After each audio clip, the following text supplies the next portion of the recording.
Hey, what's going on, everybody? This is Shay coming back at you with another episode of the Emmaus Proposition.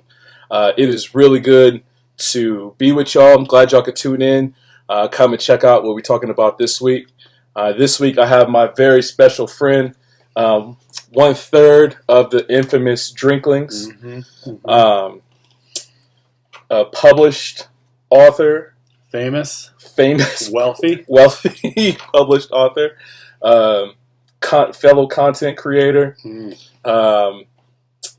rocker, punk rocker, podcaster. The famous podcast that you've been plugging for so long is that's our podcast. Yeah. This is my friend Sean, and so if you guys see down in the description, I've been plugging his podcast for a few months now, just because we roll tight like that. So yeah, thank you, all 12 listeners around the globe. And Sean was gracious enough to stop by for the episode of the Emmaus Proposition. Sean is not used to being on camera because, you know, they over there audio only. Yeah. We have faces for radio.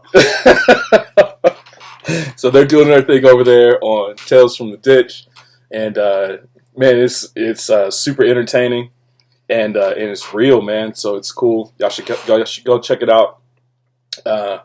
Sean came over. We had some tacos. We chased off a yellow jacket, and so we are knee deep right now of the fun. So yeah, so glad y'all could stop through. Like normal here on the Emmaus Proposition, man, we take anything, absolutely anything from culture, from music. I haven't done politics yet, but we can even take politics. Anything in all creation ultimately screams Christ. And that's what we want to do here. We want to exercise our lives in a way where we're glorifying Christ with every thought. We're taking every thought captive and giving it to Christ. And tonight, I didn't come with the subject because I told Sean, come with any subject you want to come with. And he said Cowboy Bebop. What else was it? Cowboy Bebop. I can't remember what I told you. It was a big list. I would love to talk about Cowboy Bebop. Yep. Final Fantasy. Yep, Final Fantasy. The video game or the movie? Mostly the video games. Okay. But to be fair, I think the other member of the Drinklings, Seth, would be a better one to talk about Final Fantasy. And a lot of the things I'm also passionate about, and he's just a bigger expert. Yep. Comics, Marvel, things like that. Yep. Seth is the guy, and I'm just kind of playing second or fourth fiddle. And Tony, too. Tony's another cat that we want to try to get on here to talk some Marvel and some DC stuff, comic book type stuff. Tony is convinced. He's absolutely convinced that this new phase of Marvel is going to be... I told him it was going to be A-Force. He thinks it's going to be... I think he said the Dark Avengers. And so I could see we have a bet going on right now where Marvel's going to fail next. I just watched. We could call back to other things, right? Mm-hmm. I just listened to the episode you did. You talked about the multiverse of madness. Yeah.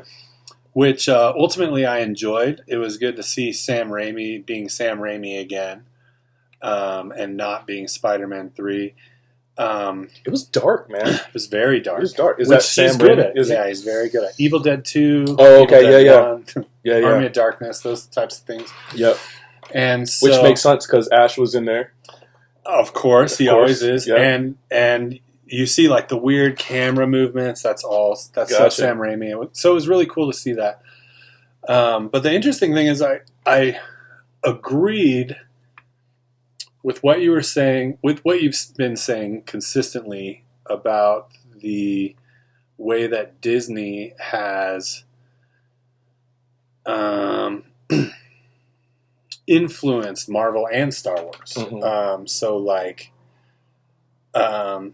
And the weird thing is they haven't necessarily made it more Disney-ish, which is what we were all worried was going to happen. Right. It was going to be like less offensive, less violent.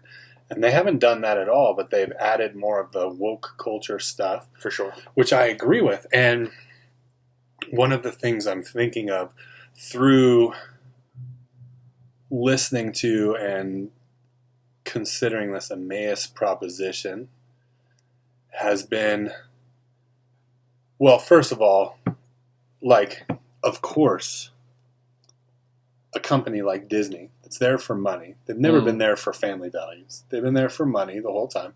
You think the whole time? I'm pretty sure. Even when Walt was alive, you think they were just about the money? I think that Walt had a vision, and half of it was like cool things that he wanted to see, and the other half was making money. Because I think that the family values aspect of Disney was something that fans came up with. I don't think that was ever the goal of Disney.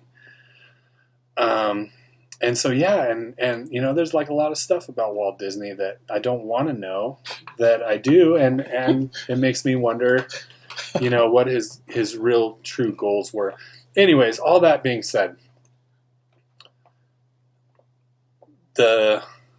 these creators are seldom, if ever, people informed by a life of following Jesus. And so, of course, they're going to have that. Yeah, you know what I mean? It's like I wouldn't expect them to just for the sake of me and this kind of small group of people who's really offended by things, I wouldn't expect them to change anything. I mean, I wish they would, but I don't expect them to. So, of course, they do that. But the cool thing about the Emmaus proposition is, like, within all of these things, and like you said, it could be anything, but media specifically, it's like all art and media is like explaining a reality or trying to explain why reality. Sure. You know, trying to explain why things suck or why things are great or what is cool, what is awesome, what is terrible. That's all art. And so, of course, it's going to have elements of brokenness or elements of that. And I don't know that necessarily, like, that's something I would never expect Disney to do. And because of that, I think as a Christian, there's a possibility that you can, like, that anybody can see what the art is trying to expose. Sure. The messaging behind the art. Yeah, and so it's like you can go to the most, you know what I mean, like the most subversive, brainwashing, you know, making a Pixar movie and sneaking in, you know, lesbian kisses or whatever it is, like Buzz Lightyear, and people are up in arms about that. Yep. You go to that director, you know, that's got pink hair and they directed The Power of the Dog or whatever it is. Yeah. And you can say... Red Panda, talking about a girl getting her period. The Red Panda, yeah. You can... Yeah. That stuff that bothers you so much. Yeah. You can go to that person and you can go, hey, like, wasn't a big fan, but, man, I see where you were going with this. And that's, like, something we share as humans.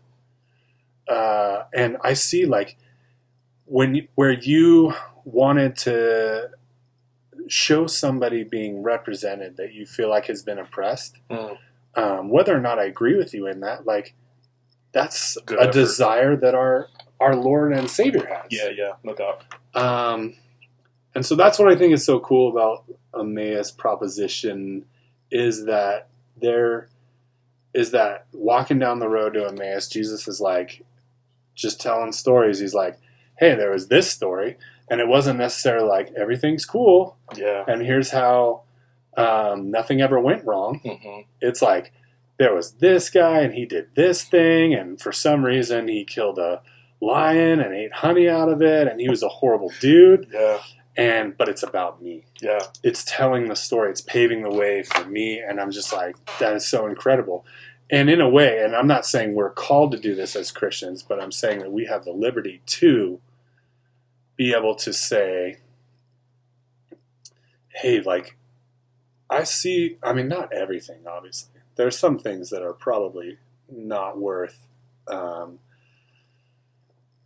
trying to find truths of Christ in, obviously. Well, I think you can balance out type and anti-type with almost everything. Mm-hmm. And so, like, you could, if Jesus was walking down the road to Emmaus, like, I'm using my imagination, you could almost anti-type Pharaoh against Christ. Where Pharaoh was trying to retain the people, Christ came to set the captives free. And so there's that type, anti-type, Nebuchadnezzar, all those kind of guys.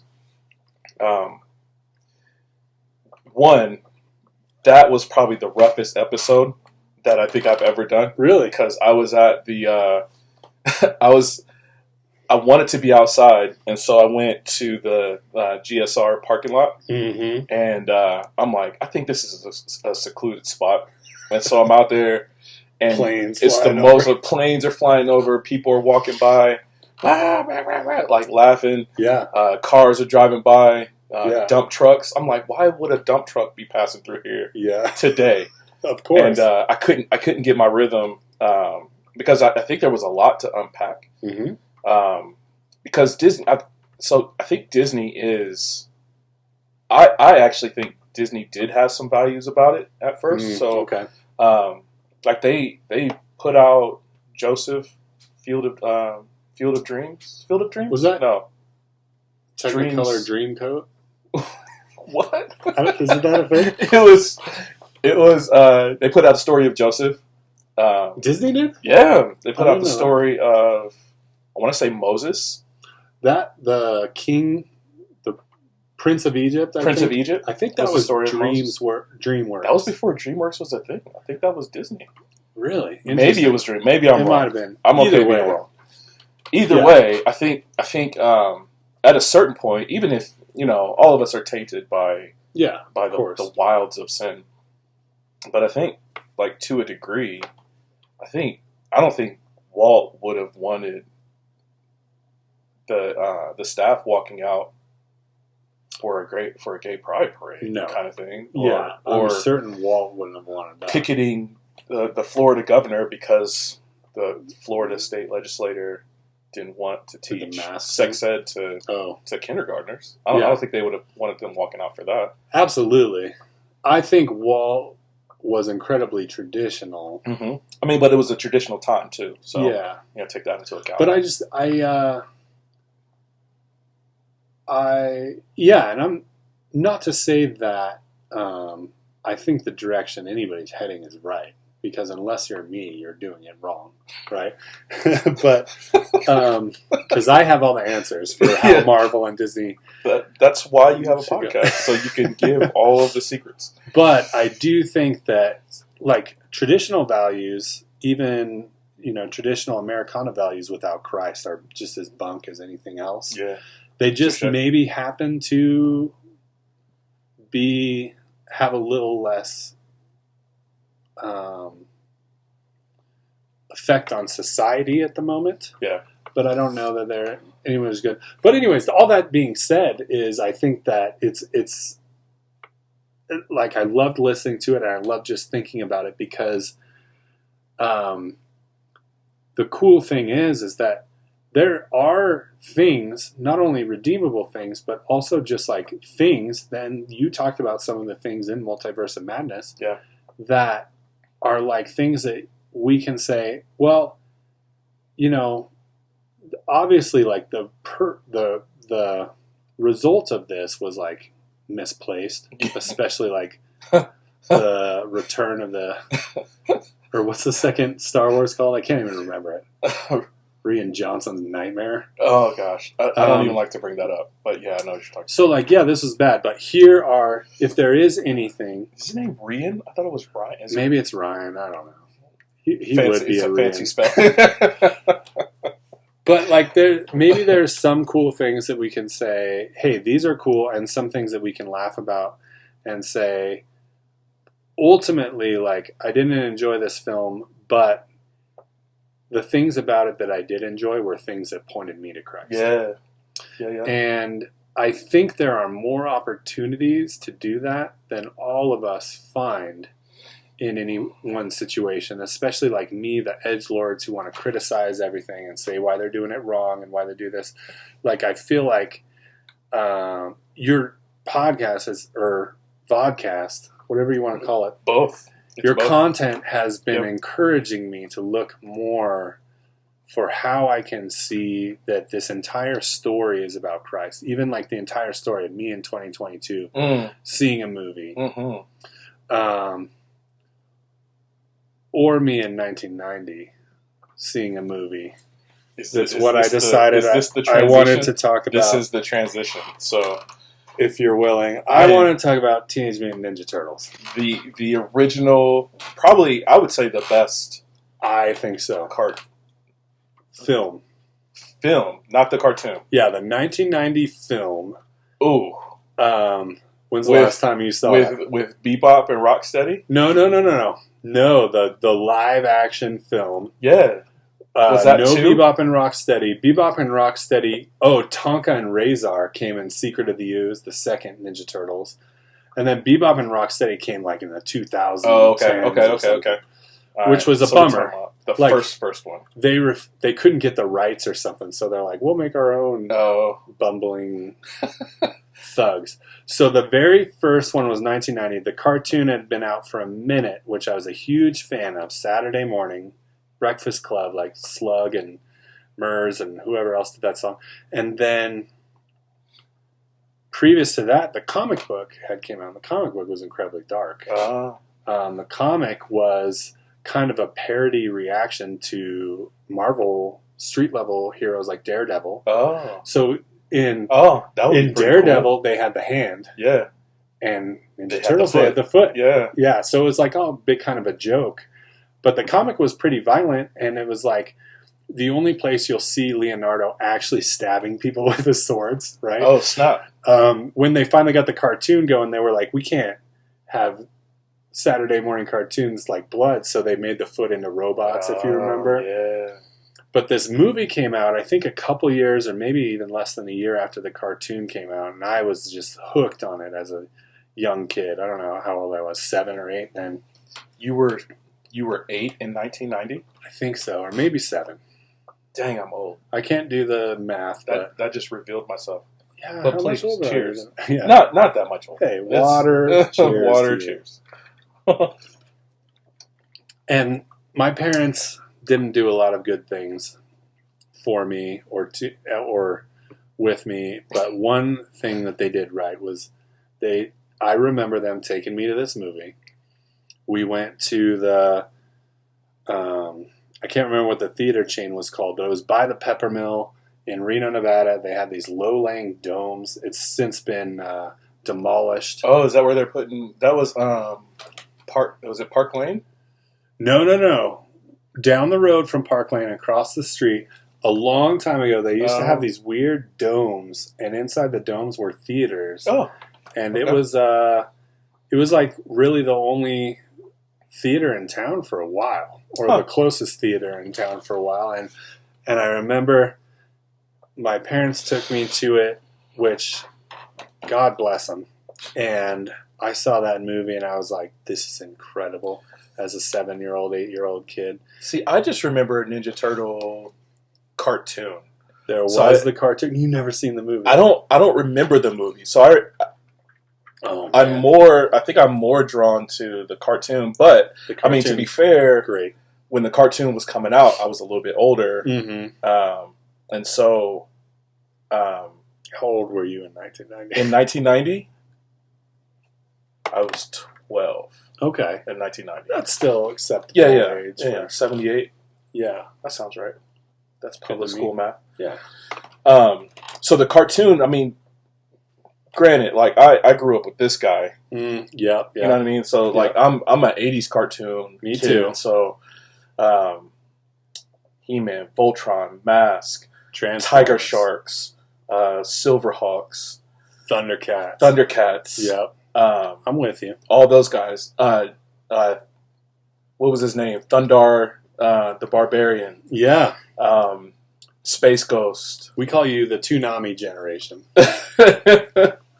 We were Boomerang. I'm the greatest generation. The greatest generation. The greatest cartoon generation. Yeah. So, like, the Ninja Turtle cartoon was awesome. And so, but at 12, when the movie was coming out, I don't think I really paid attention to the Ninja Turtle movie super hard. Man. So I got it. Well, shoot. We should tell me about a viewing first. I will we tell you all about it. And now maybe I can give you a better perspective. Spoiler alert, if you haven't seen the Ninja Turtle movie, we're about to ruin it for you. Stop and see it right now, because it is so worth it. Yeah. So, gosh, man, I'm... Another yellow jacket. Did someone get stung? So, sorry for the weird break. The yellow jacket came back for Sean, and my wife had to go rescue both Sean and my son. They could from smell the yellow. it. Could smell me. Yeah, I wasn't touching it. Christina had to get it. Yeah. All right, so... Okay, well, let me set the scene for you on this Ninja Turtles thing. And this might be incredibly foreign now that I know that you can't remember it or haven't seen it. I'm probably going to remember once you start describing it. Okay, so you open essentially... I wish I should have just put the plot down. You open in New York City. Right. Of course. There's a crime wave going on. Right. April O'Neil is reporting on the crime wave, and I think other reporters, and they're saying, "Oh my gosh, the theft is getting out of hand here in New York City, more than usual." Yeah. And they just show New York City, and it looks like normal, crummy New York City, a place that smells. You know what's cool though? Huh. I love going back to old movies where they show New York City, and it's the Twin Towers. Oh yeah, and so and they're still there. They're still there. Yeah. I think you maybe get a view. Yeah. In the opening They shot. usually do. The skyline. Yep. You can see him there. And so then you see this kind of behind the scenes action of the Foot Clan. You see some guys who are just like juvenile delinquent kids. That's right. Stealing stuff. Maybe you remember it. Was Stealing Casey TVs. Jones in this one? Yes. Yes. Okay. And it was the best Casey Jones. Yeah, he was really good. They Casey did him Jones. dirty in other ones, but this one was true. good. Yep. And yeah, you see all these guys stealing stuff, and then you see all of a sudden there's guys with like the gi on and masks on stealing stuff, and then I think you see a shredder hand. You know what I mean? And all that kind of stuff, and you go, "Oh dang!" And you're a little kid, you go, "Oh dang!" And the music is like super cool. It's like, boom, boom, boom, boom. And it's like back when like they cared about soundtracks. Where stuff had a theme. You know what I mean? Like the music actually told a story. Yeah. And it was like every character, like you would hear the theme, and then there's that character and stuff. It was so cool. It was just really good. And then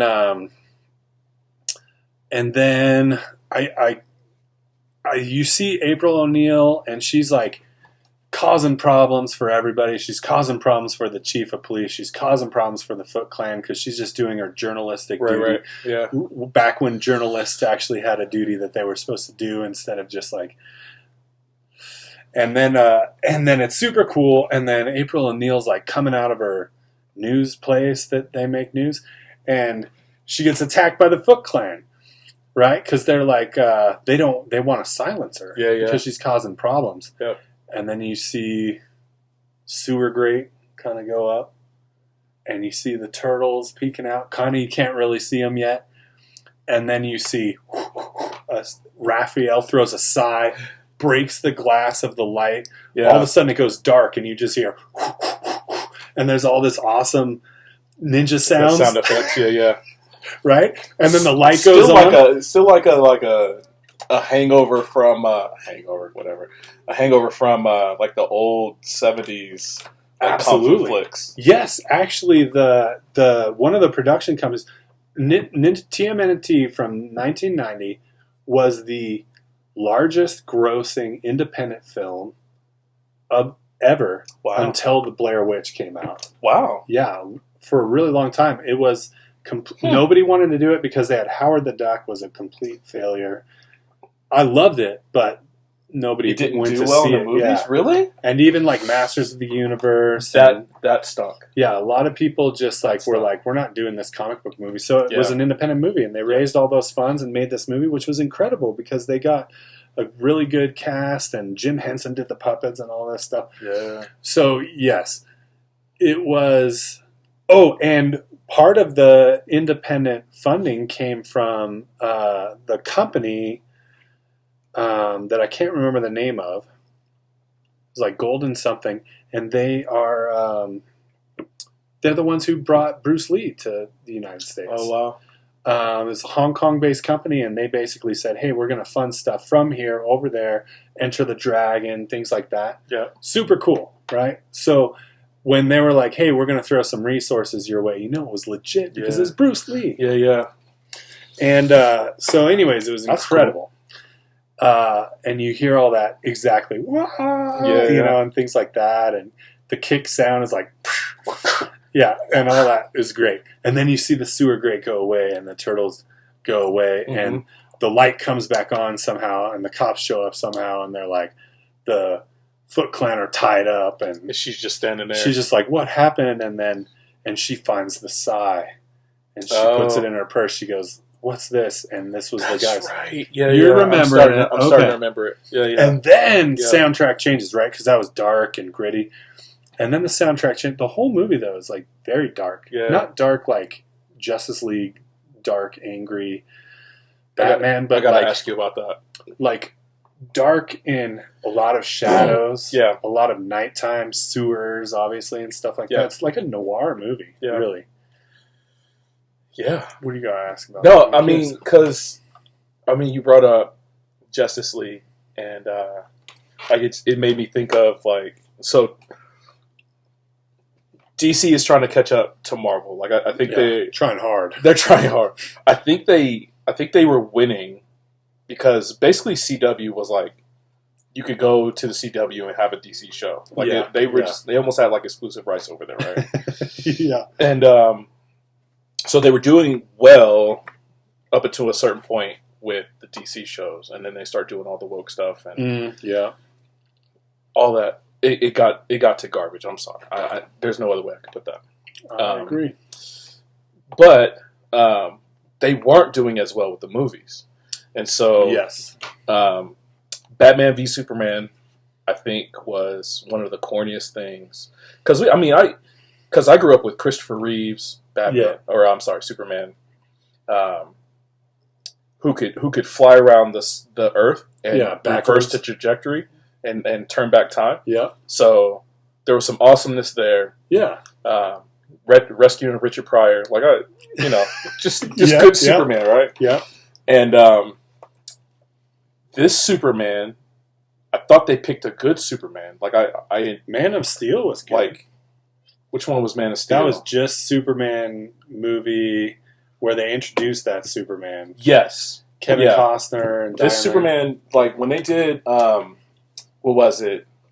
Was it Man of Steel? I think where so. Superman had kids? Oh, no. That was Superman Returns. Superman Returns. Superman Returns was garbage. Yes. It was garbage. That was right before TMNT, and that's probably another reason they're like, we're not doing another comic book movie. Superman Returns, I'm talking about... Oh, no, yeah. I'm thinking 90s. of Quest for Peace. You're talking about Superman Returns where he cries, and it's like really hard tears. And they're like, these tears are... Like he had a kid out of wedlock with Lois Lane, and I'm like, that's crazy. Why are they doing this? And so Batman v Superman, though I like who they cast. It's Henry Cavill. Yep. I like who they cast as far as that. I don't like Ben Affleck. You don't like Batfleck? I don't like Batfleck. But just because you share your mother's first name, I know, doesn't mean I have to stop from killing. Like there was, I wrote a haiku about that. He was like right in the next building and just couldn't get over there to go save his mom. There was just like Batman is mad at Superman because people died in the city, but then he goes and blows up the city. Yeah, it was like, come on, like it was a lot. And he's like, Martha, what'd you say? What'd you say? Oh, that was my mommy's name.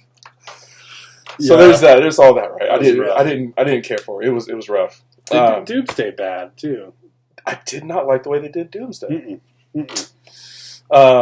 Justice League came along, and I thought they rushed it because what Marvel did well, they developed characters for I want to say 10 years before they brought them together. Yeah, whole phases.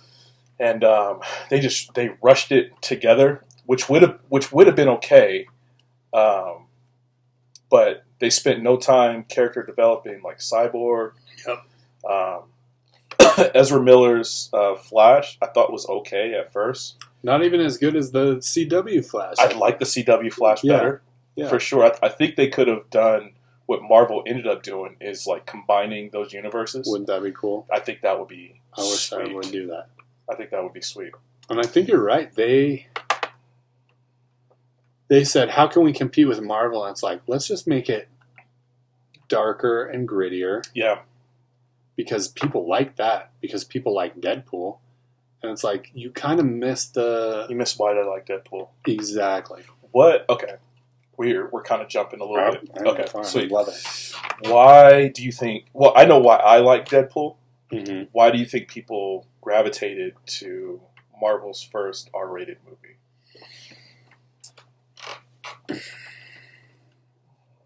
One, it was a response to Deadpool's showing up in Wolverine Origins. Right. And them saying, hey, you know the things that we like about Deadpool? Let's get rid of those things and let's do our own vision. And that's what weird. I don't like the directors or writers or whoever producers do. They say, hey, this franchise that's been loved for 50, 60, 80 years, let's just steal from it a little bit and do our own thing. And I'm like, don't do that. And so they did that with Deadpool, but when that was coming out before anybody saw it, people go, Ryan Reynolds, Deadpool? That makes sense. Yeah, yeah. And so I think they wanted to see a little vindication from that. The other reason is this is, in my opinion, hard for me to explain, but there's, with Deadpool even, which was absurd and raunchy and filthy and beautiful, there was heart. Yeah, for sure there was. Even in Deadpool, which was so sarcastic and so cynical, there was this element of heart that I feel like is missing from the DC Darkness universe. Yeah, I can see that. And so DC Darkness universe is like, let's show how gritty stuff can be. And it's like, we already have Garth Ennis and all these people that are doing that. You don't need to try to do it yourself. But what's cool about the Marvel Universe, even when the Marvel Universe has gotten a little dark, is they go, we want to show darkness, we want you to feel it, but we want it to be contrasting. Contrasting with the light. I am not a comic book person. Like, I was never into comics, and so I know a lot of those films are based on a response to comic books, or at least try to like adapt it in some kind of way. Yeah. But I for some reason enjoy people breaking the fourth wall in almost every film genre that I've seen. Yeah. That's my favorite part of the movie. Blazing Saddles, which best Western all time. The best Western of all time. I could see that. What are white women at? It's just... Anyway. I can't quote it either. Not right now. When he breaks the fourth wall, it is Mel Brooks on a genius level. Because it also happened in Spaceballs. Yeah. They broke the fourth wall in Spaceballs. And they were talking about, I think they were talking about the Schwartz or something like that. And they broke the fourth wall, and I'm like, oh, it's classic. Like, love that part. In comedies, when they'll just kind of, it was Jumanji, when the little kid, he's running out the house. He was turning into a monkey, so he had the tail, he had the ears and everything. And he runs out of the house and he forgets something or something like that. And he breaks the fourth wall, like he looks at the camera. Oh yeah, I remember that. I'm like, it's the best part of a movie for me. And so like Deadpool was like, that is wall. His thing. He's like all fourth wall in the comics. Too. Yeah, absolutely. And so when I watched the first one, I'm like, I wish they had done a little bit more because like that was Deadpool's thing. He was almost like talking to the reader throughout the comic. From what I understand, like I said, I didn't read it, but that's why I love Deadpool. And so good. But so DC is trying to catch up to Marvel. They're not doing a good job. They come out with Justice League. It wasn't great. They do the Zack Snyder release and add like another hour onto it. Yeah, which a lot of people said fixed it. I didn't think so. Oh, okay. I tried to watch it. I got like a quarter of the way through it and gave up. Yeah. And then we had a bunch of like one-offs. So we had like Aquaman. Mm-hmm. We had Suicide Squad 1 and 2. And then they even one-offed it with Joker, which I didn't see. I don't know if you saw Joker. The art house the Joaquin Phoenix one. Yeah, I saw it. I thought that was interesting. Mm-hmm. Interesting concept that they would have a movie in the middle of them trying to build a universe. And they would just kind of one-off it. Yeah, exactly. For some strange reason. More Jokers than we have Spider-Man. Yeah. And then we have what's the latest one? They just did the latest Batman with Robert Pattinson. Yeah. Did you see that one? Yeah, it was all right. Was it all right? I heard it was better than... I heard he did a good job. Like it was like one of those noir... It was very noir. It was kind of more violent. Mm-hmm. And it was a more believable... I don't know if it was a more believable Batman, but it was a more believable Bruce Wayne, bratty kid that decides to become a vigilante because he's rich. Gotcha. Because I was like, oh, I can see that. You know, gotcha. I understand that now. Compared to before when it was like Bruce Wayne's kind of this like noble guy and he's just trying to do the best he can even though he's a bratty rich kid. And he just ends up on the right side and learns somehow through being rich to sacrifice all the time because his dad was a good guy or whatever. And although those Christopher Nolan movies are by far my favorite, I do think the Robert Pattinson, Bruce Wayne, early Batman was pretty believable somehow. Cool. When I didn't think I would. I can't get past Christian Bale's Batman. Like I feel like his voice did well, even though like the college humor. Oh yeah, what are you doing?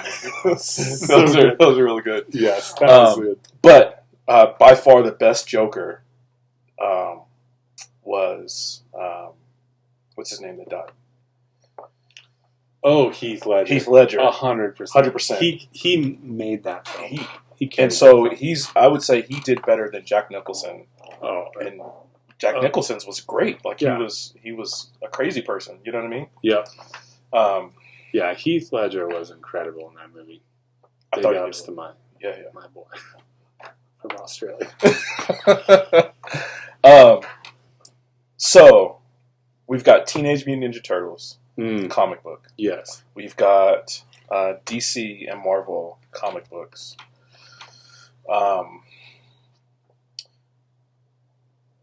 What do you think is the gospel theme with a dark toned comic book series? Because I would even say He-Man was a dark comic.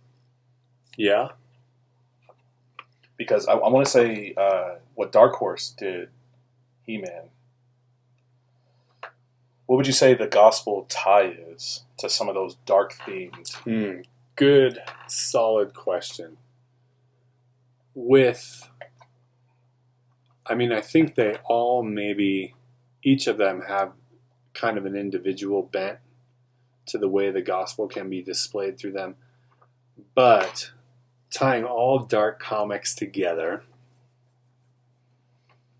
I think there's a... Go with Teenage Mutant Ninja Turtles, since that was the one you came with. Well, Teenage Mutant Ninja Turtles, I think it was dark. I think it was a little gritty. I think parents probably got freaked out. I think my parents were probably like, what are we watching here? Would we bring our 8-year-olds the turtle says damn. You know what I mean? And it was like a big deal. And one of them was like flirting with April, weren't they? Like they were trying to get down a little bit. They were all, but Casey Jones ended up sealing that deal, I think.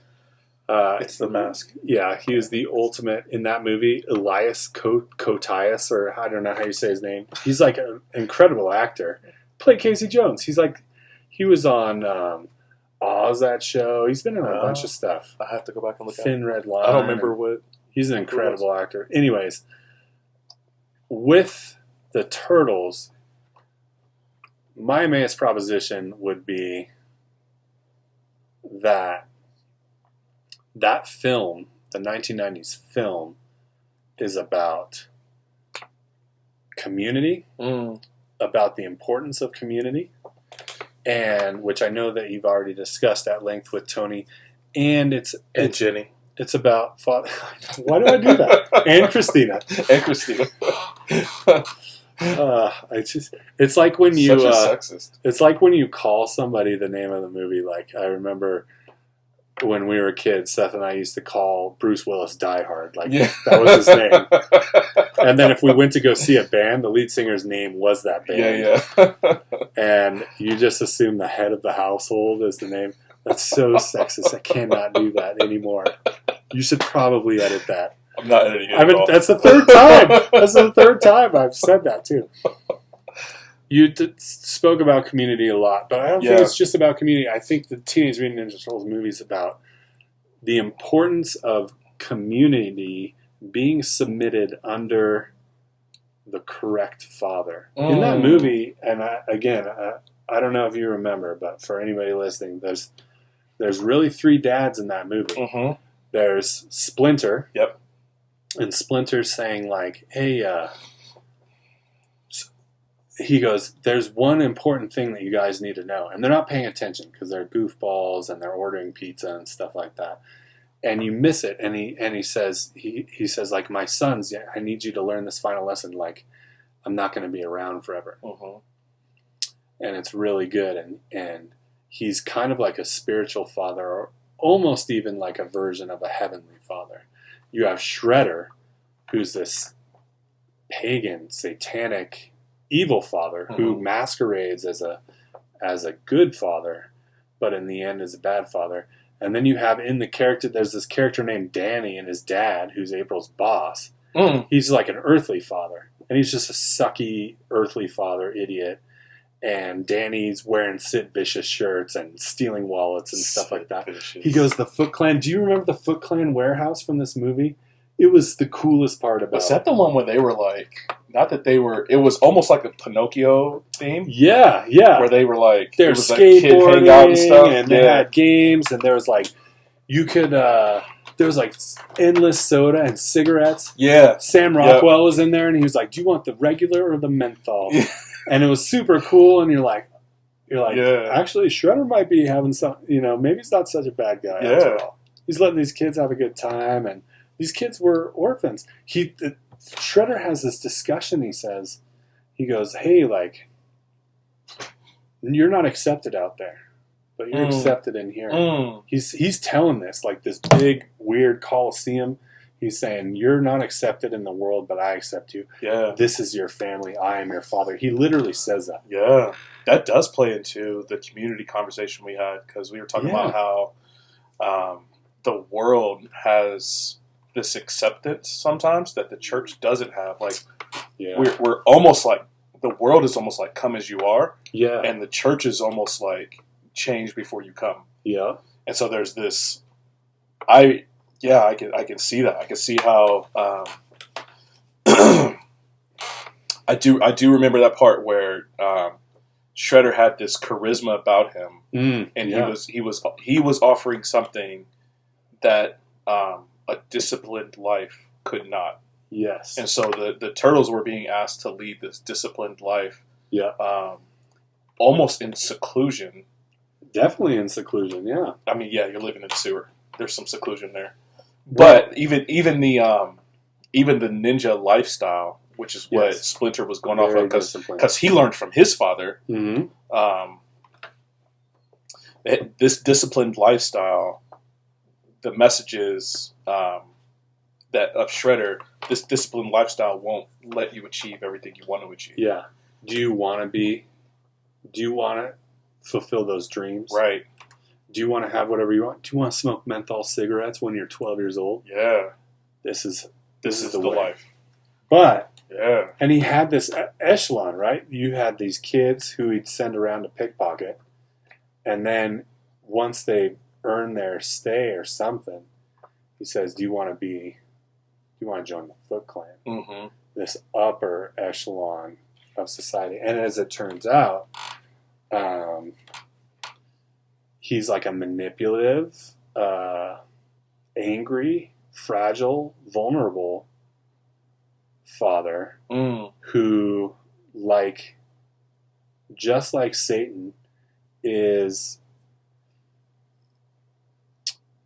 getting hooks in through pleasure. Offering those delights. Yeah. And not only pleasure, respect, Turkish delights, honor, Turkish delights, yeah, stuff like that. And it's an incredible film if you can ever see it. So eventually, Shredder captures Splinter and tortures him and all of this stuff. Yep. And the turtles don't know what to do. The cinematography is so incredible in this film. It's like this gritty, low budget look, but it's so 90s. Good. It's so good. Watch it again. I'm telling you, you'll be very impressed. There's a scene, dude. So Raphael goes on the roof. He's mad because he's always the mad one. Yep. And he's punching it out like you do, on a roof, doing ninja moves. And he gets jumped, right? He gets jumped by the foot. And then he comes through the roof, and all of a sudden they're like, da-da-da, and it's like funny music, and they're doing all this stuff, and Mike's like, oh, fellow chucker, huh, and it's all this cool stuff. But then it gets serious. They fall through the floor. The place catches on fire. It's like April's apartment. That's right. And then the Ninja Turtle fight music comes on, dude. And again, like I'm saying with this soundtrack, when I was a young child in a band with Seth, we had a song called Ninja Turtle Fight Music. And it was the best we could do at that. And I was like, da-na-na-na-na-na, and it was so awesome. That's awesome. And anyways, it's badass. And then they escape, and they're driving away in the turtle van. And it's just like this thing. And April O'Neil's watching her entire life burn up as they drive away. And then anyways, my point is, Splinter is gone. They go to the wilderness, essentially, to kind of rest, figure out what they're going to do. Raph is in a coma. It's tragic. Yeah. They're crying. April O'Neil's drawing turtles, and it's sad. And it's really sad, and you're seeing people cry. And then Raph finally wakes up, and something has changed. And then the turtles go out around a campfire to meditate. And Splinter almost empowers them in a very Pentecostal moment. Ooh. Where I swear there was flaming tongues of fire on these turtle chests. On their chests? But maybe it was just campfire. But after that point, they are unified. And here's my mass proposition is this. This is John 13:31 through 35. Yep. When he had gone out, Jesus said, now is the Son of Man glorified, and God is glorified in him. This is right before he's about to be crucified. Yeah. He says, if God is glorified in him, God will also glorify him in himself and glorify him at once. Little children, yet a little while I am with you. You will seek me, and just as I said to the Jews, so now I also say to you, where I'm going you cannot come. A new commandment I give you, that you love one another, just as I have loved you. you are also to love one another. And here's the main thing, but just to catch up to this point, the struggle through this movie has been the community, the ragtag community of the Ninja Turtles, April O'Neil, Danny, this Sid Vicious shirt-wearing kid, and Casey Jones were not unified. Right. They were at each other's throats to the point where Raph almost died, got put in a coma. Yeah. And they're all fighting each other, and nobody's getting along and all of this stuff. And then Raph wakes up, they have this Pentecost experience. And then the last thing that Jesus says in 35 is, by this, all people will know that you are my disciples if you have love for one another. Yeah. And it's like Christ is revealed through our love for one another, through our community. And what happens in that moment is Splinter comes back. They know he's alive. They don't have him, but they know he's out there because they're meditating or whatever. I don't know. And Leo was crying about it, and then they hugged, and it was super sad. But they're empowered with some kind of spirit that empowers them to have faith, to be regenerated, and to have a genuine, honest, loving community within themselves. A community that's so strong that when they go up against the Foot Clan, they end up turning the Foot Clan over to themselves. The end of the movie, you see, I mean, there's this fight, awesome fight. Splinter says cowabunga, everything's cool. Yeah, I remember At the end of the movie, though, I remember that. well, right before that, Casey Jones has this great speech, and it's such a short speech. And there's like, oh my gosh, I'm running out of time here, but you got time. The Foot Clan is a gang, high level gang, ninja gang, successful gang, with a cool hideout, cooler than the Warriors, cooler than Pinocchio, cooler outfits. But they're just a gang. And that thing that Shredder said about family, about brotherhood, is the same thing that gangs say to kids. I've had this experience directly. I was never a part of it, but I watched a lot of my friends wander into these situations where they were like, hey, we don't find this brotherhood. We don't find this fatherhood or direction or unified purpose. And I know when I'm with my bros, even though we're doing terrible things, this is my group. And, you know, straight edge kids or motorcycle clubs or whatever it is, that's the narrative. It's this brotherhood, right? And right before all of this stuff starts to go down, Casey Jones goes on this rescue mission to rescue Splinter from the depths of the hideout that they have, and rescues him, kind of converts Danny the Kid, and then he faces off with Master Tetsu, I think was his name, and he's like Shredder's number 2, and they fight, and he just uses this golf club, and he's sneaky, and Casey Jones is the perfect character. Yeah. Anyways, it doesn't matter how much I love Casey Jones. He's so good. But he says, he looks around the room, and there's all these Foot Clan that could overpower him. He's taking a limping Splinter and some young kid that wears Sid Vicious shirts all the time throughout the whole movie and going to limp them out, and they're surrounded by Foot guys. And Casey Jones just doesn't back down once. He goes, this is your family? He goes, this? And he's just pointing, and he doesn't even have to say it, but he says it with words. He says to these kids, look around. Is this what you want? Is this the result? Is this the goal you're looking for? He's like conveying this, and the kids just kind of don't say anything. And then the fight happens, Shredder, all of that, on the rooftop. But down on the street, Casey Jones is there waiting with a garbage truck to crush Shredder. But he tells the kids, he goes, you need to go make this right. He goes, you are all a part of this. And so the Sam Rockwell again, he squeals to the cops, rat that he is. But he goes, hey man, he sees what the Turtles did. He sees how they loved Splinter instead of feared him. He sees how they were unified. They were changed. The foot soldiers were changed by the presence of this unified, true community based under the true father, the better father. And they tell the cops, they go, yeah, you might want to check out the warehouse, our hideout over there. They turn. And they turned because they saw what they really wanted was that love of a real father. Yeah. Dude, and Splinter says in the beginning of the movie, he says, there's one thing you guys need to learn, and I think it's that unity. But he never actually says it. He like tells Raphael a little bit. He goes, you need to, when I'm gone, you need to do this and stuff like that. And then later on, he goes, when he's appearing in the campfire to them as like a force ghost almost, he goes like, I need you to love one another, and I need you to support one another. Mm-hmm. And he goes, my sons, I love you all. And it's like, you're like, oh my God, I'm going to cry in a Ninja Turtles movie. But it's like, that love is how Christ is shown in John 13. Yes. And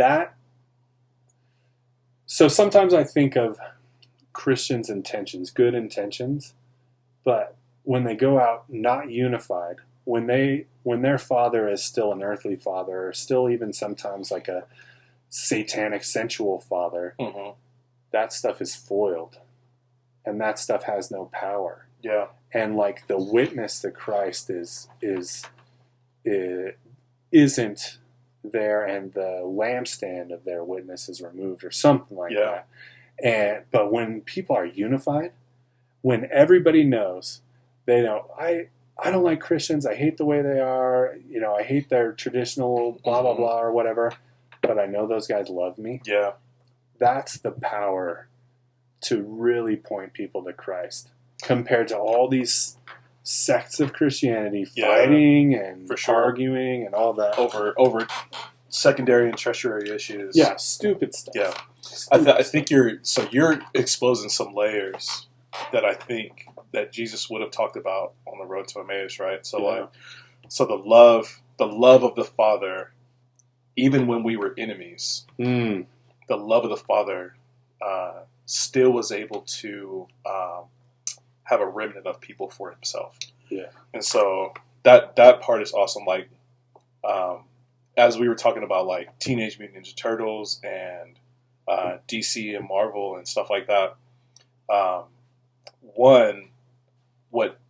What DC, what you were saying earlier, what DC is missing, I bet, is that proclamation of love for brother. Yeah. And so I think that's where Justice League, like they tried to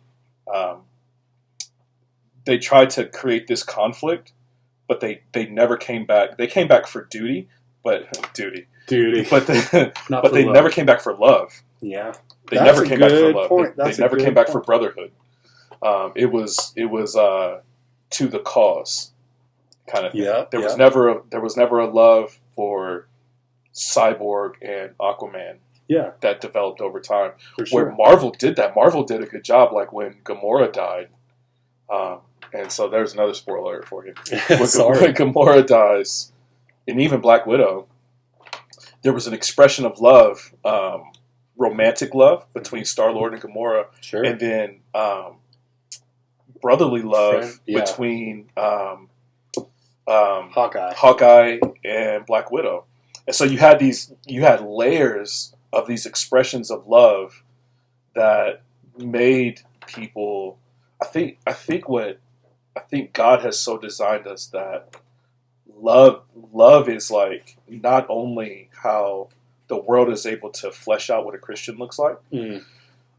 It's also hardwired into the DNA structure of human beings. That we need it. We need it in different levels. Like it's almost not enough for a human being to just have romantic love with their spouse. Yes. They need brotherly affection. They need romantic involvement from their spouse. They need all these different types of love. And I think Marvel does a good job exploring that. It sounds like Teenage Mutant Ninja Turtles explored that. Yeah, man. Everybody needs to watch it again. Everybody. Also, check this out. The love of a father. And because the Foot Clan had a faulty father, I would probably say like an earthly father that said, chase your passions in the here and now. Yeah. Splinter called them to something higher, and so was more of a representative of the love of the father and what that expression of fatherly love looks like. Totally. And once again, I think that's what DC was missing. Yep. Because they bonded over the death of a mother, but all the dads were weird. Like Cyborg's dad, basically used him as a science experiment. Yeah. Alfred is Bruce Wayne's fatherly figure. But he's a servant, and so he can never really assume this fatherly connection with him. He kind of, but not really. And Thomas Wayne was supposedly this great guy, but died early. And he killed him off. Yep. Usually when there's especially in DC, when there's like a fatherly figure, they kill him off. Yep. And then Wonder Woman is Amazonian. They don't have that. Dude, and that's such a solid point, too, with just the difference between Marvel. And not that Marvel's perfect. But, no, not at all. Yeah. But when I'm thinking of Civil War, which I didn't think it was the best movie, but at the end, the fight, it's almost the same as Batman vs. Superman. At the end, the fight, they go, it's over the Sokovia Accords or whatever. Yep. At the end, it's Tony Stark, and he goes, I don't care, he hurt my mom. And it was like, that love, you're just like, yeah, I get that. Yeah.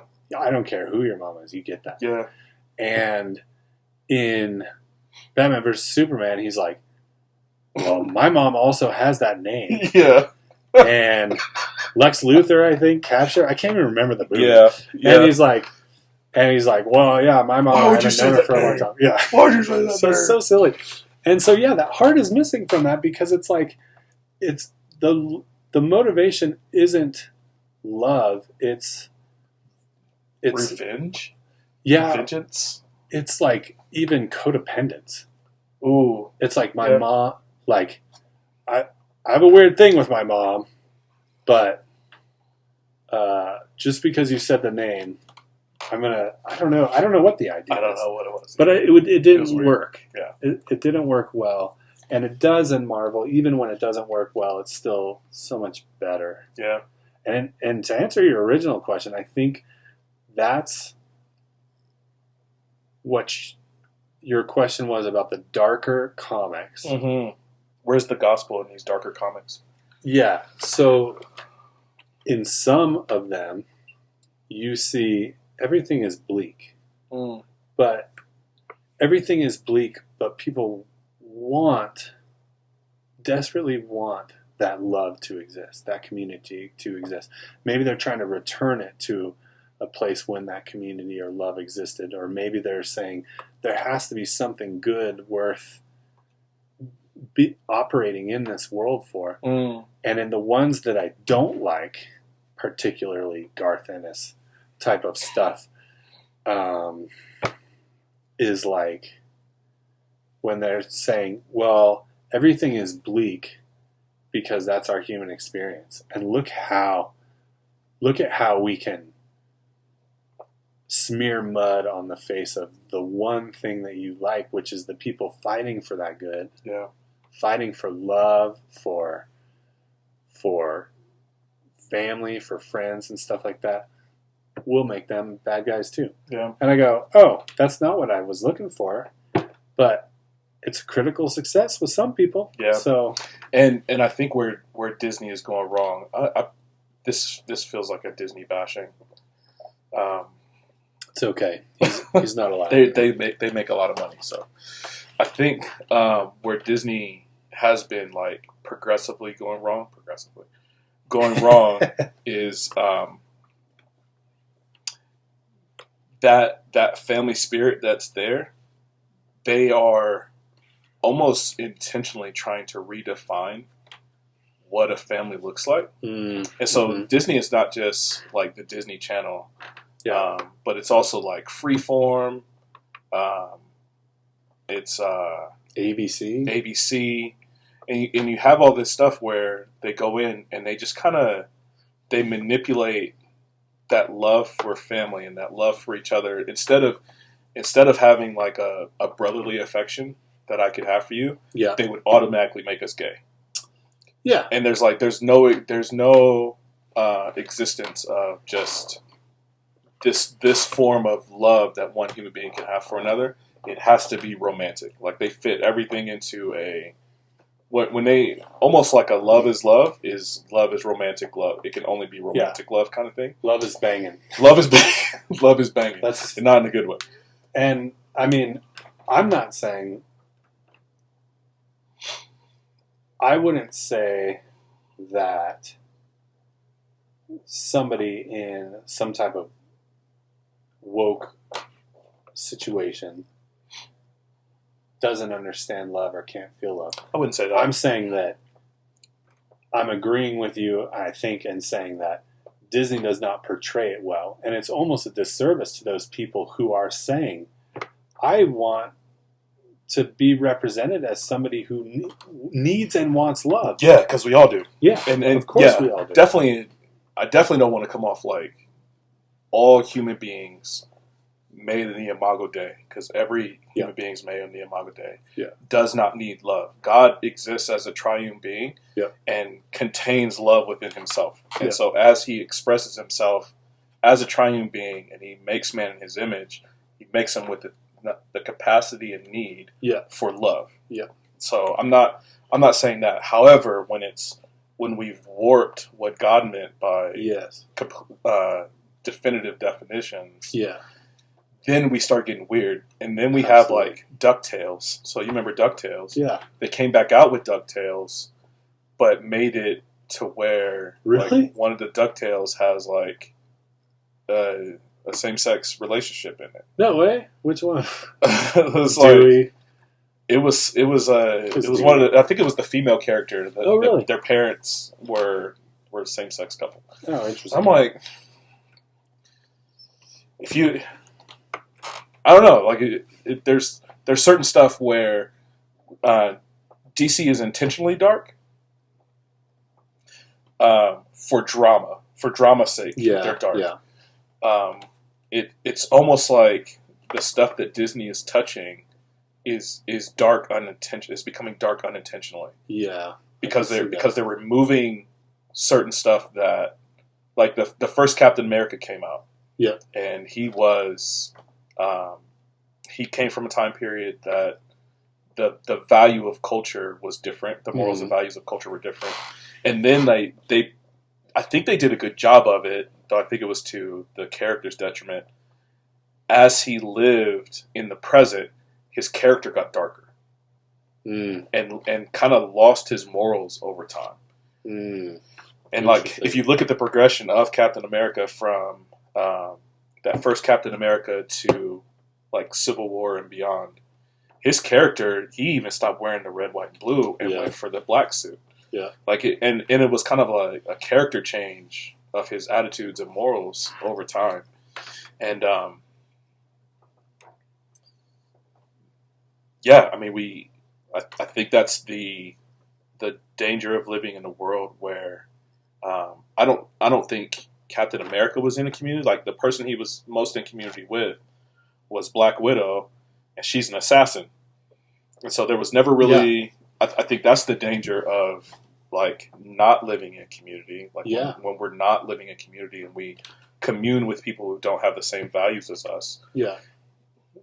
9 times out of 10, we won't affect them, but they will affect us. Yes, exactly. And I think you saw that with Captain America. I think it sounds like you saw the opposite of that with Teenage Mutant Ninja Turtles, where Casey Jones came in from the outside and could have joined that Foot Gang very easily. Yeah. But actually had influence from the Turtles and with Splinter and had more of a familial love that he gravitated toward because of the depth of the love that Splinter had for the Turtles and the Turtles had for each other. Yeah, he couldn't resist being a part of that. Mm-hmm. He saw, and he was fighting crime right before that. Yeah. And so he knew that he didn't like that lifestyle. Right. But he saw true love, genuine gratitude within this community, and he goes, well, of course that's the one I want to join. It just made sense to him. And I think that's like the coolest thing about it. I mean, this was a movie that a lot of parents were saying, like, this movie should be banned in our state Oh, because wow. it's promoting. And I'm like, are you kidding me? Like, you're not even. Did Not you even watch watching it? Yeah. But yeah, Would you say that's a failure of people not thinking, not looking at the world from a Christ-like perspective?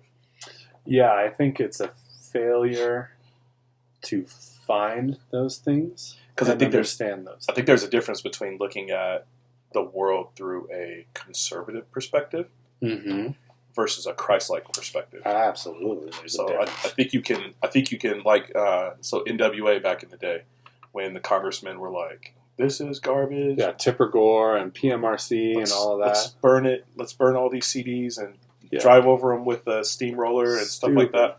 Dumb. As opposed to even in that NWA where you got the F the Police Mm-hmm. song, even looking at it like, oh snap, there's a problem in their community, and maybe I should love my neighbor as I love myself, the way Christ told me to, and figure out what's going on in their community. Maybe I could help. I think there's a difference between burn their albums and let me love them. So the Jews would look at a Samaritan and say, "Ew, yucky." Yep. Mm-hmm. Hoity-toity 90s white folks were looking at NWA and saying, "Ew, yucky. Let's burn their stuff. Let's not commune with them. They're the other."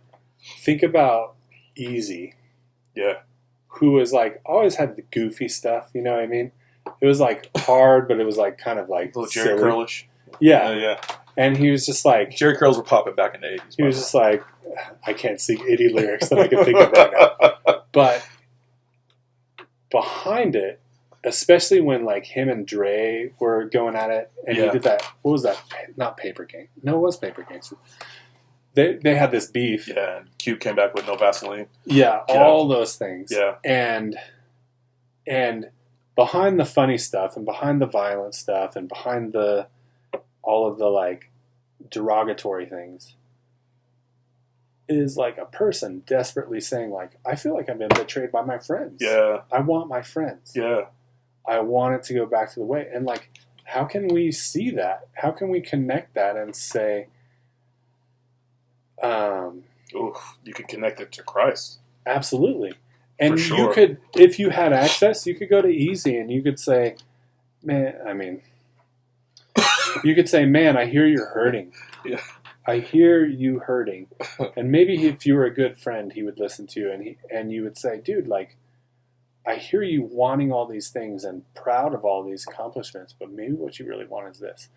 And I believe it's not my responsibility to make that something that manipulates or convinces somebody. I believe that's the Holy Spirit's responsibility. Yeah, It's my job to just say it, No doubt. and the Holy Spirit will do that for me. And so, like, when it comes to being a part of community, like, that's the beautiful thing is, like, there's messed up people Yeah. in the midst of a community. We're all messed up in a little way. Yeah. But it's the love is like the important part that's keeping it, that's creating the unity, that's keeping it together. But it's also like necessary for that community to be effective Yes. in winning the rest of the world Yes. over. And I have to say, as we started talking about this, I just realized there is no African American representation that I can remember in the Teenage Mutant Ninja Turtles movie. But maybe that's because the Turtles are representing Oh gosh. that kind The of other. underground, Yeah. kept out. There was can't no black show folks, but themselves. there were green folks. So, Yeah, so maybe that's what that is. But the guy who did Elmo, you know, Okay. he's like a black guy. I think he's gay too. What? I'm not even kidding. Okay. He's the guy who did Splinter, so figure that out. Oh. I don't know. Okay. So that's not really Those are two representation, totally but different it voices. exists. But either way, yeah, very different.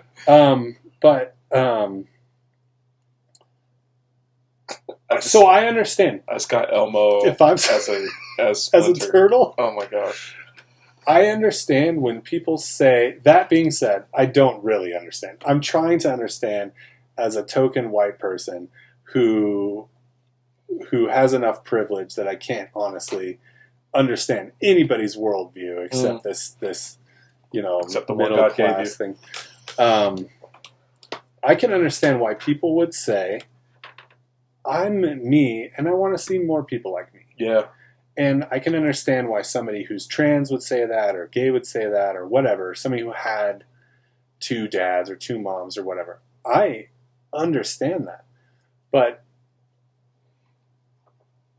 the presence of an underlying love and unity behind that is, I think, what's important to me. Because we watched Buzz Lightyear, and I didn't even care that I was like, oh, that was it? That's what people were freaking out about? Give me a break. But the communication of, like, the love. When I watch something with my son, I want to be able to say, hey, like, here's how we see Jesus in this. Here's how we see not Jesus in this. And, like, here's where we are in the middle of this weird Venn diagram. And it's, like, I think that's the important thing. So, like, there can be representation. Absolutely. Yeah. And there can even be, like, stuff that Christians would say, oh, we can't have that on too much TV, for me, yeah. because that's where Jesus would be hanging out, exactly. practically. Yeah.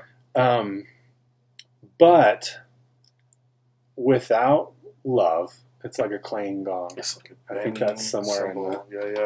in the Ninja Turtles movie. It's definitely not in the Bible. Yeah, absolutely. And I think it's unfortunate that so when I would say, like, when Black folks were going through the civil rights struggle, a lot of this stuff was different. We didn't have the media the way we do now. We didn't have quite so many people that were willing to go out in the streets and have. I mean, there was a lot of folks from a lot of different races that would, but it wasn't like it is today. Yeah. And definitely, like, those communities didn't have access to Hollywood the way they do today. So if you look at a movie like The Eternals, that, you know, they had a pretty prominent gay figure in there, and it was like whatever. It's not my cup of tea of what I want to look at. The thing that bothered me most about that movie, other than, like, the weak sauce way that they tried to tie it back into the MCU, was the sex scene on the beach. That was disturbing. That was like, I'm watching it with dudes in a theater. I'm like, why are we doing this in a Marvel movie right now? How did that propel the story? I don't know, but that's the darkness I'm talking about too. So, like, when you get to a certain point, when you're outside of the design of what God has, you just kind of open the door to whatever's clever, and anything can get in under the banner of representation. So, true. The folks on the beach, as they're playing horizontal hokey pokey, there's some people that look at that and say, well, finally, Marvel really explored what a romantic relationship looks like in that context. Seems real scratchy. It was screwy to me. Scratchy. See what I did there? But it was so far out of context that it didn't. It almost seemed like that was their moment, and there was almost no. There wasn't any legitimate storytelling in Eternals. That really propelled the MCU forward. They just wanted to get that scene in. Those few scenes. Those characters and those scenes. That was their purpose of that movie. Almost. It seemed like. Shang-Chi. There wasn't good storytelling. It was the perfect opportunity to bring in Iron Fist. They could have brought Iron Fist in and brought in the TV series and movies and, like, tied it all together, and it was, well, that one was a different beef because there was almost like no struggle for him. Like, as soon as he got the rings, he knew how to use them. He already knew how to fight, and there was no character development for Shang-Chi. I don't know. I'm not. Like I said, I'm not familiar with the comics, so I don't know what they were trying to do with him. I hear what you're saying. The Last Jedi, for me... Ugh. Sorry. There's like a couple moments where I'm like, okay. And then I'm just like, wait, what are we doing? And then it's over, and I go, what just happened? And all of it was like, and they even had the line in there. There was a good line, but it was just completely out of place where the girl saves Finn, and he's going to blow up the thing by running a spaceship into it. Because apparently you can do that now. And when they were playing hide and seek through hyperspace? No, not that. Not The Last Jedi. What's the other one that sucks so bad? The worst one. The middle one. 8. It was 8. That's when they were playing hopscotch. Yeah, not that. It was the end of the movie. They're on this like red velvet, the planet made of red velvet cake. Luke Skywalker showed up as a ghost. Yeah. And faked out Kylo Ren. And Finn's doing the thing, and he's like, I'm going to sacrifice myself. Yeah. And Rose is her name. She comes and she goes, swipes him. Nope, you're not. And she goes, we're not going to win this war through fighting. We're going to win it through love or something like that. Agree with it. Good point. That was stupid. What you did doesn't make sense. He was motivated by love when he was doing this. Exactly.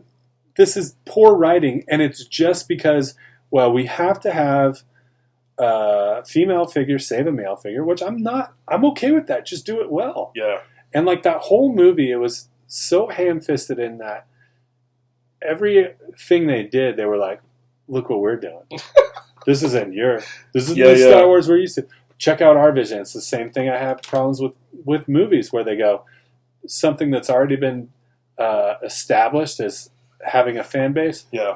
Let's try it our way for once. It's like, we always try it your stupid way, and it always sucks. Yeah. And that whole movie, so they go, oh, well, Captain Holdo was very heroic because she did that new Holdo maneuver and completely changed the physics of the entire universe. But good, that's cool. I don't mind that. But she went out like a punk, and then Leia slaps Poe, and Poe's trying to, and I'm just like, Mary and Poppins. they go to the Mary Poppins, and they go to the casino planet, and a fat lady sings, and I'm just like, what is happening in this? And all of it, and people tell me, they go, Sean, I don't think you really were paying attention. Like, you don't understand what Rian or Ryan Johnson was trying to do. Really don't. And I go, it was malice. I do. Yeah, I don't. I get it. I don't like it. Yeah, I get it, and it was stupid. It didn't work. Yeah. And it was the point of redefining Star Wars? If so, he did a great job. Does Star Wars support kind of a patriarchal, sexist, chauvinistic outlook? The films, maybe a little bit. No. Maybe a little bit. You would say so? I mean, I think there's a lot of reality in it, but you have Han Solo, who's this smart-ass scoundrel guy, winning over Princess Leia, who, although she's an intelligent female, she can't deal with his... Strongest character in the movie, though. No, absolutely. Yeah. I don't disagree, but if you watch that and you're saying, like, did this really, like, show like a decent representation of females? It's like, no, there was only 2 and they didn't like each other. And there was Leia and Mothma. Mon Mothma. They didn't like each other? They gave each other the look. Did they? Yeah. Okay. And that was it, right? Okay. And I get it. Okay. And the only black guy in the universe betrays everybody and stuff like that. So there's like a lot of problems with that. Look good in the cape, though. But he was, oh man, Billy D. Gosh, he was great. I'm just saying. He's still my favorite character. Yeah. But I understand why people have a problem with that. So correcting that, I guess so. Maybe you could say you should correct that. Overcorrecting that is a massive mistake. I think so. I guess it boils down to, like, what are you correcting? Are you correcting a structure that's been in place since the dawn of time. Like, men are not... So no woman wants a punk. Yeah. That's what I'm saying. It's no woman wants a chump. And so from episode 7 to episode 8, Poe was a chump. Mm. And he became like a whatever character. Yeah. Finn they threw away. That was so for them to care so much about diversity. Yeah. They made Finn like the worst character. Yes, absolutely. I agree. Through all 3 of those movies, he was the worst. I agree. And then they brought Billy Dee back, who was supposed to be like the cool. So arguably the coolest person in the universe for Star Wars. I agree. They brought him back and made him the creepy grandpa that was trying to sexually assault the young lady. Which was very weird. It was very weird. So it was like, what do we do? Like That's what I mean. Do you ball up what is and just splatter it against the wall, which is what episode 8 felt like? Mm-hmm. Or do you keep what is? So, like, you don't bring everybody else down to raise these up. Exactly. You keep these up and bring everybody else up. Exactly. And I don't think they did that. Like, it's almost like they intentionally made Finn a punk. Yep. They intentionally made Poe a punk. They definitely did Luke dirty. So Rey, I was excited about Rey. They did Lando dirty. I'm like, cool. Another Force user. Yep. I want to hear, is she related? Is she not? I want to know about Rey. Rey's cool. Yeah. I like her story. I like her music. Absolutely. I like that she's raised in the desert. I feel that. Yeah, she's got a little theme. Da-da-da, da-da-da-da-da. And it's good. It's good music. It's John Williams. And then the start of that Rian Johnson movie, throws a lightsaber and he goes, hey, guess what, everybody? I want you to focus on Rey and how important she is. Yeah. Instead of making her cool, let's just ruin my character. Yeah. You know what I mean? Yeah. Let's ruin all the characters. Yeah, everybody. Even like, so you took Han Solo, and granted, like, people get old and they start to slow down and stuff like that, but so here's, okay. We've severely switched subjects, but Disney taking the expanded universe and tossing it was the worst mistake they could have made. Absolutely. All of those stories had already been fleshed out. Oh my gosh. And you want to talk about love. You want to talk about, like, love happening in the midst of darkness. Y'all got to check out the expanded universe before Disney ruined it. Yeah.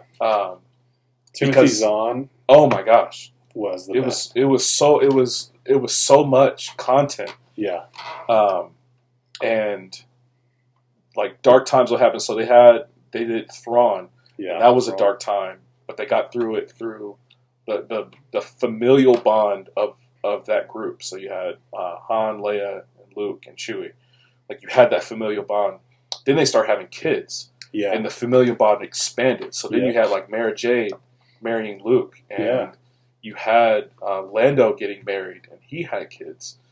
You had Chewie had kids. Yeah.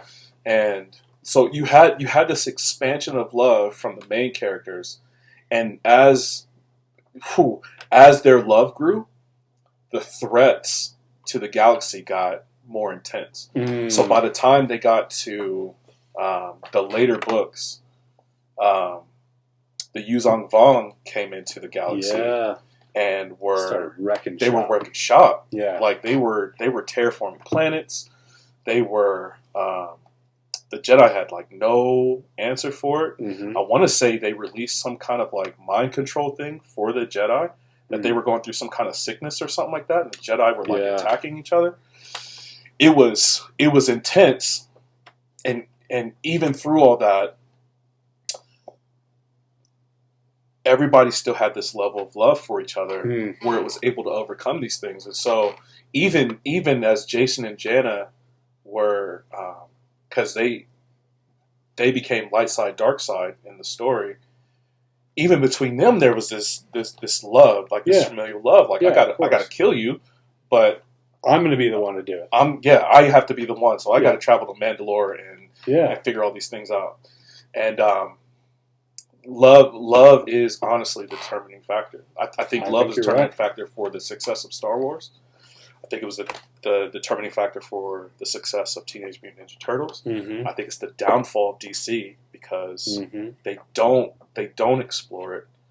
And I think it's becoming the downfall of Marvel because they've left it. They've started to. They've started to leave it. I think when it comes to like the dark times, or even the non-traditional times, or the times when the narrative leaves God's plan for human life, right? Like we're talking here about, Buzz Lightyear lesbian representation. Yeah. But think about the Book of Judges, the Kings and the Chronicles. Yeah. Lamentations, that period of exile, the crucifixion, the march to the crucifixion, even afterward, somewhere in the sequels, somewhere in Phase 3 of the New Testament, the dark periods where all the apostles are being murdered. Yeah, and then even the story of the church, like.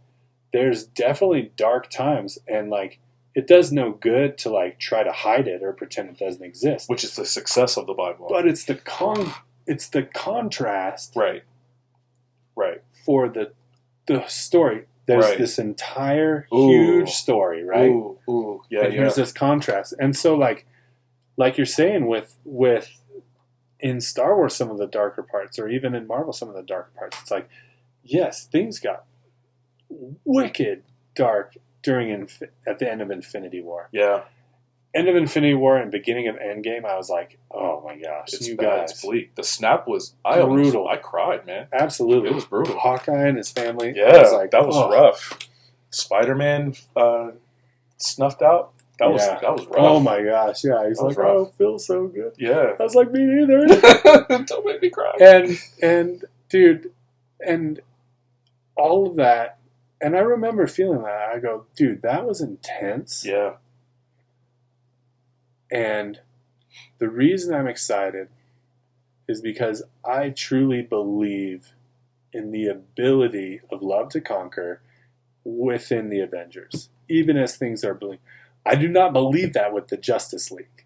When the Justice League comes up against whoever it is, I can't even remember who it was in the Justice League. Oh, it was Steppenwolf, right? Steppenwolf, yeah.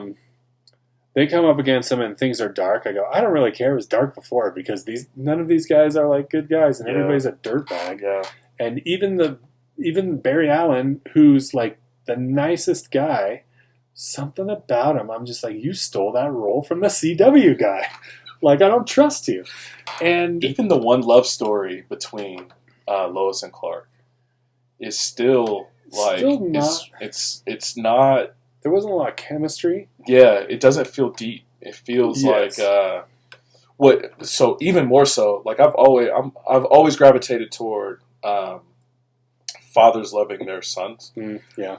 So the fact that DC loves killing off fathers, it makes me not gravitate toward it, especially like John Kent. Like John Kent loving Clark is like, it's what makes him the difference between Superman and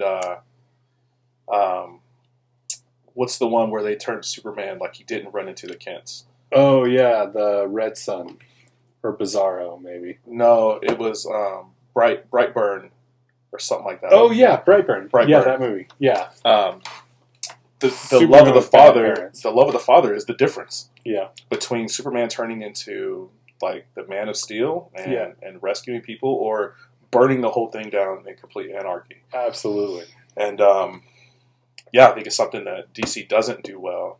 I think it's something that Marvel is starting to explore a little bit. I think to their detriment. Like I don't think this current phase of Marvel is doing well because of the love thing. Yeah. That I think you're talking about. I agree with that. And And it sounds like Teenage Mutant Ninja Turtles will go down as one of the best can't beat it movies. It's definitely the best Turtles movie. The best turtle movie of all time. I hope you watch it. I probably will. I will lend it to you. I'll probably have just it on look VHS and DVD.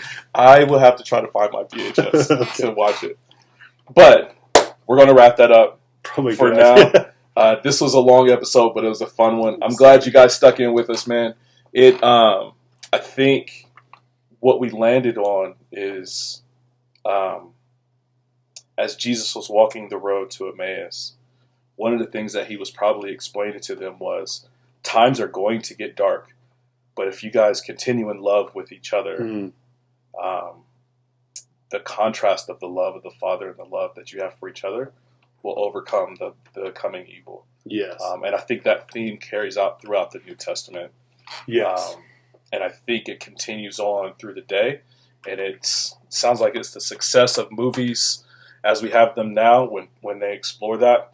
And it's the success that we have in our lives when we concentrate on it, that even though times get bleak, they get dark, if we have love for one another, if we continue to love the Father, if we continue to look toward the Son and the grace that he provides, and the Spirit of God that seals us, then come what may, God is going to be glorified, and we'll still be okay.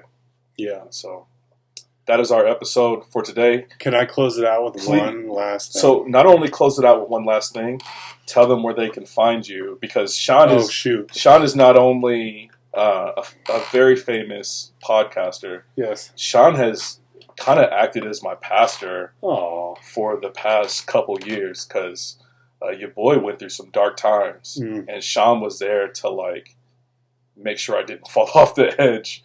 And so, man, I've loved you and I appreciated you. Between you and Seth, man, you guys have been brothers to me. So tell them where they can find you. Tell them where they can find your other works that you're in the process. Yeah, please look for, you can find my first novella. It's called Anadonia and the Orion Sound. You can probably spell that wrong and still find it. It's a small book.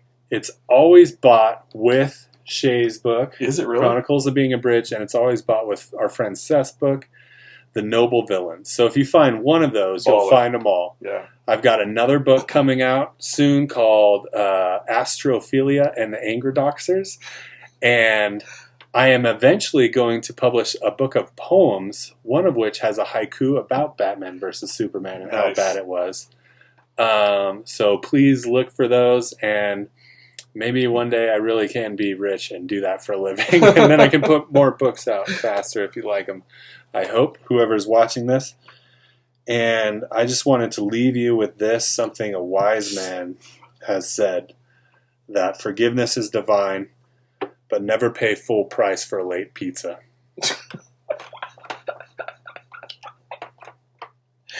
Yo, that is our episode. Thank y'all so much for coming through.